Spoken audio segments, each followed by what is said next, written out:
In this video, we're going to look at some terminology that we can use to describe sequences. If we have a look at this first one, and what I want to think about is the relationship from one term to the next term. So 5 to 6, 6 to 11, 11 to 15, 15 to 22. Now there's no specific pattern, but what is happening every single time is the value of each term is increasing. Okay, so we could refer to this as an increasing sequence. So that is a new keyword that we could use. Now let's compare this sequence to the next one. Okay, in the next one, we got 2, 6, 6, 10, 14. So as we move to the right, we're never going downwards. However, we can't say we're always going upwards, okay, because we got the 6 and then the 6, so we're stationary there.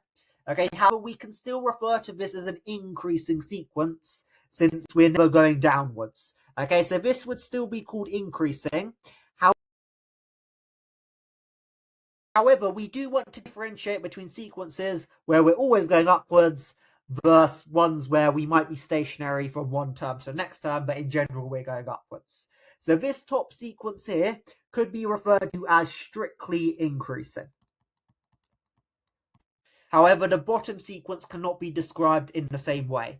Now, for the second sequence, we do have an alternative way of describing it to reflect the fact that we're staying the same from the 6 to the 6.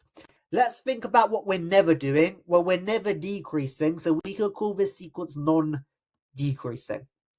Okay, because we're only increasing or staying stationary. For the top sequence, we also could call it always increasing as well instead of strictly. That is another option.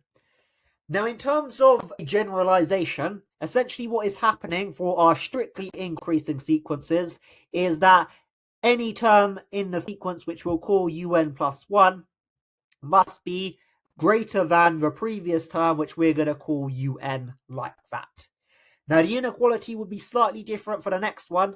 Okay, it's still going to be greater than, but it's now going to be the same as or greater than, given that the terms can be equal to each other from one to the next, like the 6 and the 6. Now let's consider my next pair of sequences here. Now these ones differ to the top two because we're now decreasing. If we look at the top of the two, okay, this sequence, we could refer to this as strictly decreasing. Because from one term to the next, we're always going downwards.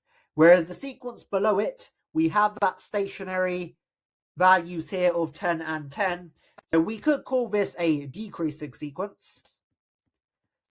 However, if we consider what we're never doing, we're never going upwards, we're never increasing, so we could call it non-increasing. In terms of my inequality notation, we could say that any term in the sequence is smaller than the previous term in the sequence, which is un. Now, for our non-increasing ones, we would say un plus 1 is the same as or less than un, because we can potentially be equal from one term to the next.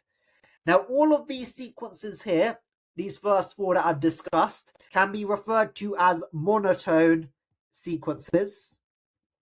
Now, the definition of a monotone sequence is the idea that you're only ever moving in a maximum of one direction. So our two directions are increasing or decreasing. For all of these four sequences, you're only ever doing one of those two things. The fact that some of them remain stationary from one term to the next is fine. So all of those four categories there, the strictly increasing, the non-decreasing, the strictly decreasing, and the non-increasing are examples of monotone sequences. Now, there is one other keyword I just want to investigate, and it relates to this bottom sequence here. Okay, so we've got 1 to -2, so we're increasing, but -2 to 3, we're decreasing. So this is not a monotone sequence. However, let's look at what else is happening here, and to investigate that, I am just going to plot these terms on an axis. Okay, we'll call this our n-axis, and then we'll call this here our un axis. Now, our n is our position of our terms, so they're only going to be positive integers or potentially 0. I'm going to start with a position of 1. So we'd have n equals 1, n equals 2, n equals 3, n equals 4, n equals 5, and I will just extend it to n equals 6, just because I've got 6 terms written out here. Now let's plot the values of our terms, which is un. So for my first term, it's 1, so I'll plot it here. Then for my next term, it's -2, so I'll plot that down here. Then for my next term, it's 3, so I'll plot that up here. And then for my next term, -4, I'll plot that down here. And then we got 5, so I'm going to plot that up here. And then finally, we got -6, so I'm going to plot that as the lowest point I've had like that. Okay, so if we look at what's going on here and sort of trace a bit of a path, we're going down like this, up like this, down like this, then up again, and down again like this. Okay, so we seem to be jumping back and forth, so we could refer to this as an oscillating sequence. It's just this general idea of sort of jumping back and forth like we've displayed here. Now, not all sequences will fall into these categories, just to be clear, but they're just some specific words we can use in specific scenarios like these ones here. There are also other words that potentially could be used to describe specific sequences, but these are the main ones we need to know for now.